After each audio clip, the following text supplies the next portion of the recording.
15A be part of the bill. Will as many as of that opinion say aye? Section 42. Be part of the bill. Honorable Speaker, to do our work professionally and independently. I really salute everybody. It's unfortunate the House. I wish we were a full House, so that all of us, as membership of this House, would be carrying these amendments with us out there. Congratulations once more. Very well, Honorable Makali. Let's move to the next one. I have postponed the putting of the question until the next sitting. Chairperson.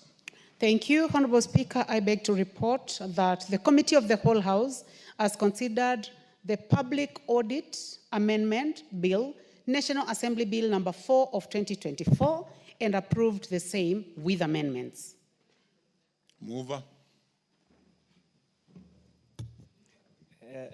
Honorable Speaker, thank you very much for the good remarks from our colleagues.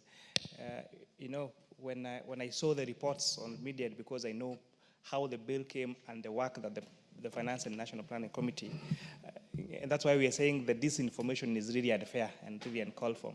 But it's important that this House, across the political divide, has actually realized that our committee has done a very good job in making sure that we enhance the office of the Auditor General and empower her not just with the functions, but with everything that is needed to make sure that the work is done very well. And I thank you, my colleagues, for your very kind words.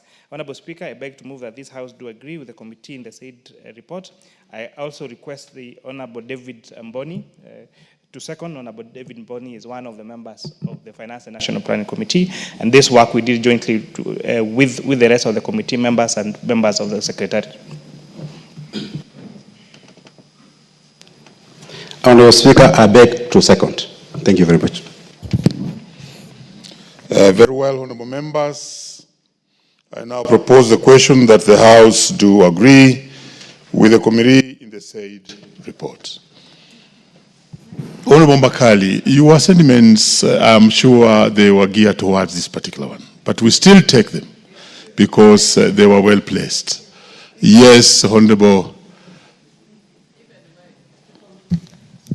Thank you, Honorable Speaker. I also want to congratulate the Chair of Finance. Honorable Speaker, I also want to acknowledge that he has retained his position after very serious changes in this House. Honorable Speaker, is because he has actually impressed the House in what he is doing and what the committee is doing, and I commend it. Honorable Speaker, when we talk of matters audit, and many people don't really want to be known how they are using public resources, it is actually instinct to hide. But, Honorable Speaker, such matters as Auditor General's report and the work, Honorable Speaker, is something that this House must always enhance, improve, and ensure that it is always maintained. Honorable Speaker, as I was saying before, I would like this House to go down in history as the House that left the Auditor General of this country with even more teeth to bite, other than actually, Honorable Speaker, cutting down on its powers. I was one of those people, Honorable Speaker, who expressed dissatisfaction with actually the original bill, and we even had a very serious argument with the majority leader on Twitter. Honorable Speaker, now that the amendments that have been brought by the committee are amendments to improve the bill, remove and ensure that there is no conflict of interest. Honorable member, you need to be precise. And Honorable Speaker, to remove that part of separation of power, Honorable Speaker, I really support the bill and commend the committee. Great, Honorable Njeri. Thank you, Honorable Speaker. Allow me to also commend the committee and, like I have said, the very able chair. And you know, Honorable Speaker, Honorable Mili forgets that I am a student of law, and my evidence lecturer, Muthomithi Ankulu, told me, deny, that was not me, you saw. Honorable Speaker, allow me to note that one of the highlights of these amendments is repealing of Section 42. And it is very important that the media also follows so that we can engage on information that is accurate and correct. I recently went to CPU on an AI-based conversation, and AI is one of the tools that can be misused to bring down democracies. So as we report, let us report accurately. I commend these amendments. Thank you, Honorable Speaker. Great. Finally, Honorable Nyamai.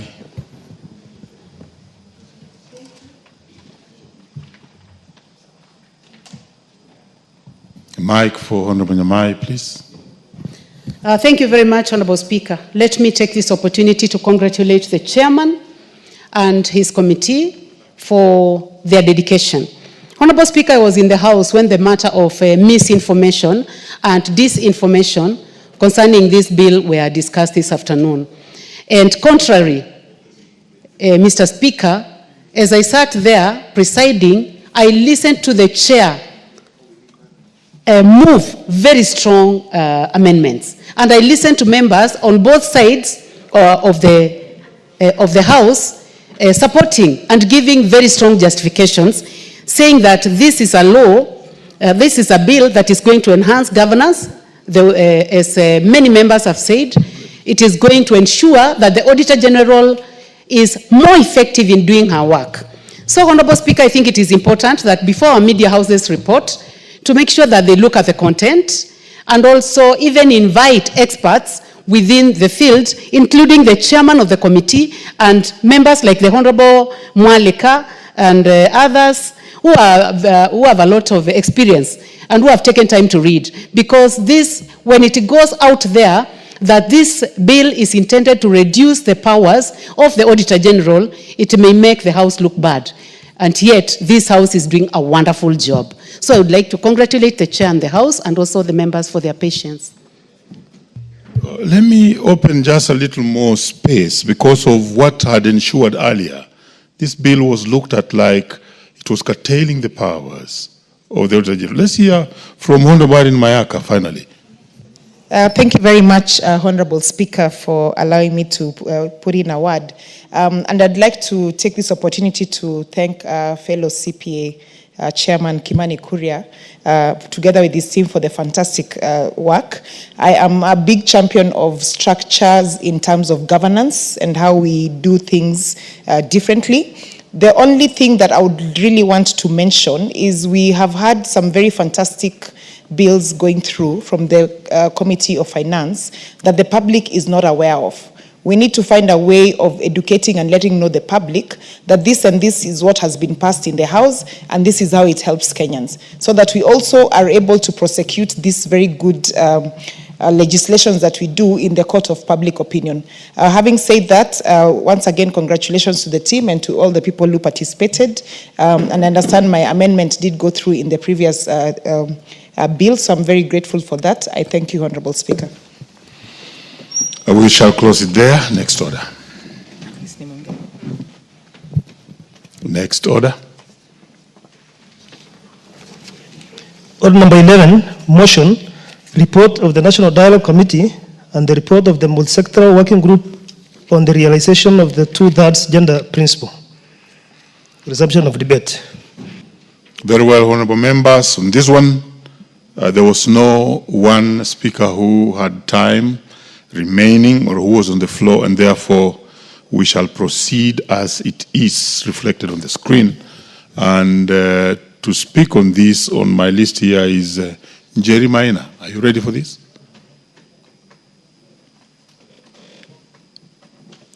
We have Tindi Mwale next.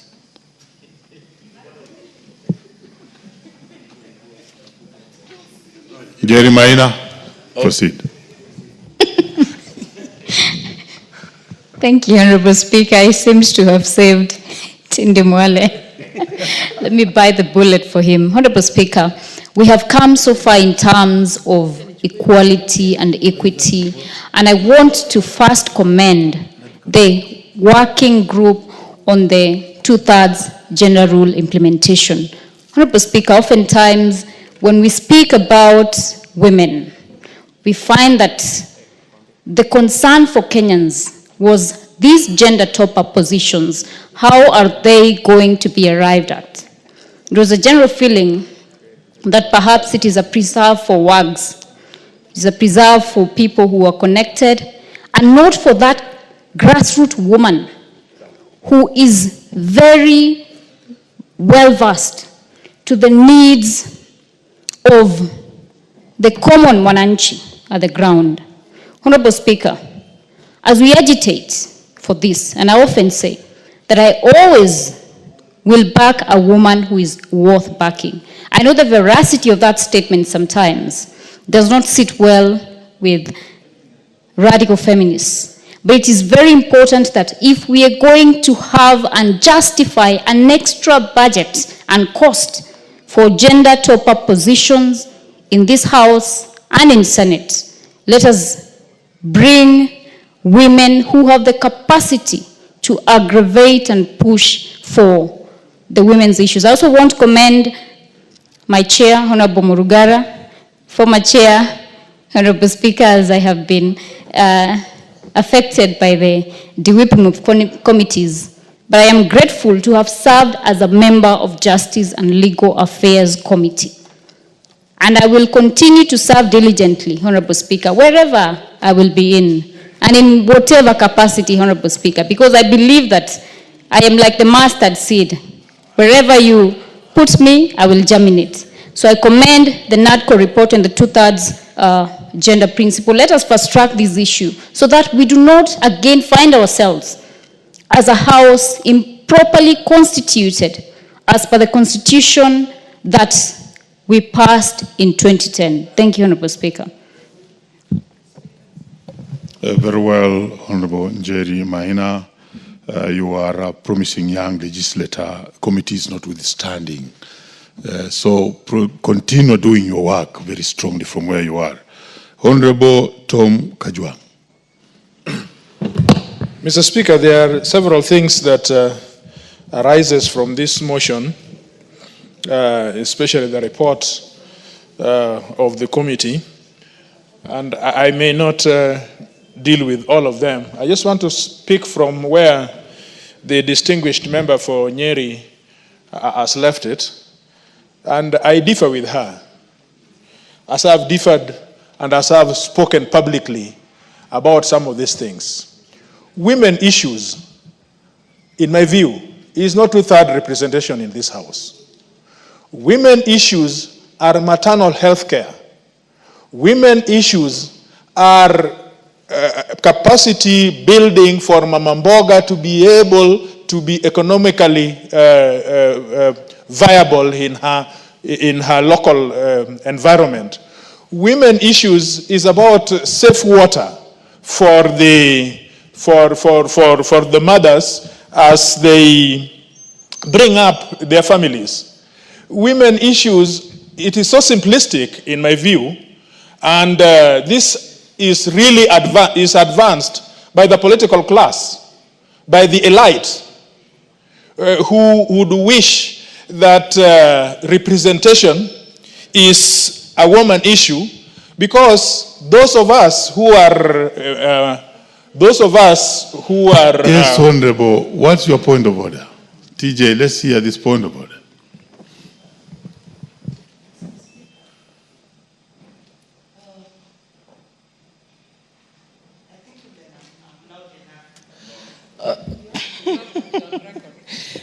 Mr. Speaker, is Honorable Kajwang in order to say that when we talk of the NADCO report, anything that we are legislating is only having women share these seats.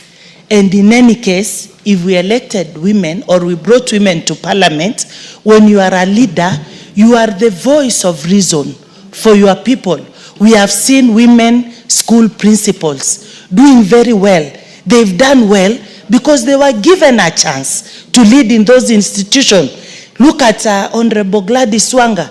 She's doing very well in her capacity. So when we are urging and promoting this NADCO report to have the 2/3 representation, we mean women are peacemakers, with women on the table, we have the discussion. We are very much in order. If we miss the representation of women on the table, our issues will be forgotten, Mr. Speaker. I was having another conversation. Order, Honorable Member. You know, I'm listening to you very carefully. Yeah. Honorable TJ is actually putting forward his story. He has not said all the things that you are saying. So let's allow Honorable TJ to have his story. Proceed, Honorable TJ. Mr. Speaker, I hope you will add me time because I've listened to the veteran member, but I've not heard her advance anything which is out of order. I wish members would rise to speak about things which are out of order, not debates. Because every member, this is a house for debate, and any person is able to put across his or her issues without interruption. But let me, and so in all this, I find that discussing this two-thirds issue is an interesting thing, which we need to think through. Honorable Justice Maraga Emeritus declared that that house, the other house which I served, was unconstitutional and we should have been sent home. I do not know why Honorable Justice Koome is taking too long to declare also this house, because we will never get that formula at all. Because you see, we are trying to get into a situation in which we are forcing the law to do something which is out of ordinary. We are forcing the law to create a situation in which our mothers or our fathers produce more women or more girls to be able to effect these two-thirds. It is impossible. We cannot use the Constitution or legislation for that matter to create that situation. It must be something outside, something biology, something outside the law to be able to provide. And did you remember, Mr. Speaker, come to think about it, that this issue is about two-thirds representation in Parliament. How about two-thirds representation in civil service? How about two-thirds representation in the economic sector? Why is this aberration about representation? Just the fact that, and I have a lot of respect for the distinguished members who are in this house, but they do not come here as women. They become here as national leaders. And so in my view, the member for Tharaka, for example, is able to advance all those issues that are affecting women of Tharaka as well as the whole country. And I would suppose that member for Nyeri would espouse all those issues that are affecting the men of Nyeri, and I know that their problems are many. But I am encouraged that the member for Nyeri is really representing them because he is really feeling it. So I expect that these are not gender issues. These are able leaders who are able to bring up issues that are concerning. And so when I look at the whole debate on this NADCO, I feel that it is something which is promoted more by political expediency than the need for law. I wish that we all went home, but not to do general election, to do a referendum on this women thing. You will be surprised. You will be surprised on this women representation. The answer that Kenyans will return, the verdict that Kenyans will return. I really would wish that the chair of the committee would propose that we go on referendum on this issue and try it afresh. You may find that the constitution would be so altered in such a manner that you'll never believe. I thank you, and in one way I support it because there are all those issues which had been advanced by the proposer. But on this issue, I object. Thank you. Very well. Honorable Millie. Thank you, Mr. Speaker. Mr. Speaker, of course, I do support the report whole, and just wish to say, Mr. Speaker, I didn't want to start this way, but Honorable Kajwang has forced me to go this direction. First of all, I'm very disappointed that he originally comes from my constituency. I am also disappointed that he is actually our grandson in Kolo Kanyala village in Rusinga Island. I am disappointed that he is my protege as a law student. He actually, together with Honorable Chilo Ayako, used to study my notes. And that's why he has passed and is excellent. So I am disappointed that he has such retrogressive ideas. It means I didn't do my work well, but there is still room. I will do that work to change his mind about this. Mr. Speaker, I want to also apologize again because of all the factors I've indicated here for the next things that I'm going to say. That Honorable Kajwang, we may be educated and even have PhDs, but there are factors that cannot change. One of the factors that can't change is that as a man you have never had periods and you have no clue what it is like.